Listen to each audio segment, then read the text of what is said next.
My name is Rebecca Rouse, and I'm the co-founder of Semper Stronger, as well as a tactical strength and conditioning coach. Before we deep dive into mobility and stability today, I want to cover something called the joint-by-joint approach, which is fundamental for understanding the basics of human movement. The joint-by-joint approach suggests that the human body is broken down into mobile segments and stable segments. Working from the ground up, the joints alternate in function between mobility and stability. For example, if we start from the bottom with the ankle joint, a mobile joint, you'll notice we can access quite a big range of motion and that the joint can move in all three planes.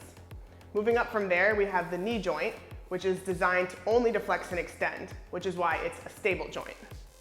Moving up from the knee, we have the hip, which is the second most mobile joint in the body and is also designed to move in all three planes.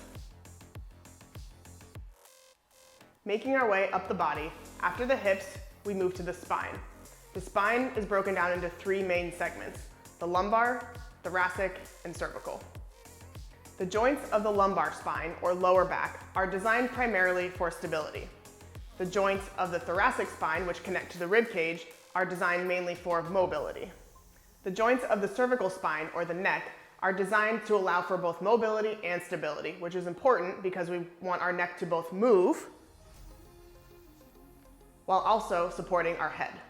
From the spine, we move to the upper extremities, starting with the shoulder blades, or scapula, which lie directly outside of the thoracic spine.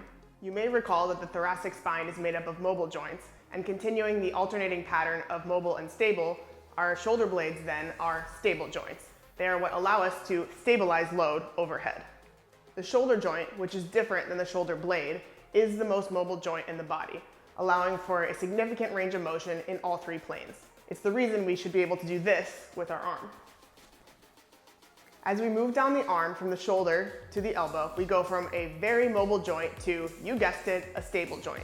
The elbow is mainly designed for flexion and extension. Moving on from the elbow, we have the wrist, which is a mobile joint and allows for movement in all three planes of motion. Stability starts from the ground up, which is why it's imperative to establish a strong connection between your foot and the ground beneath it.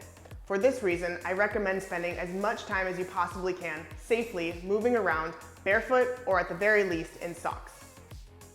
For all you military personnel and first responders out there who have spent quite a bit of time wearing boots, not only have you eliminated the connection between your foot and the ground, but you've also restricted the mobility of the ankle joint, which is designed to move freely in all planes of motion.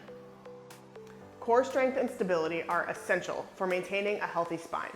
The spine is designed for movement. We can flex, extend, and rotate it, but it's also designed to stabilize. The first step is understanding what a neutral spine position looks like. The spine is actually not a straight line, but rather has a natural curvature in the shape of an S. One way to tell if you're in the neutral spine position is to take your thumb and your pinky, place your thumb at the bottom of your rib cage, and if you're in neutral spine, your pinky should hit right at the top of your pelvis, at the pointy part. If you have too much lumbar extension, your pinkies won't quite reach. If you have too much lumbar flexion, your fingers will bend like this. When in doubt, think about making yourself as tall as possible.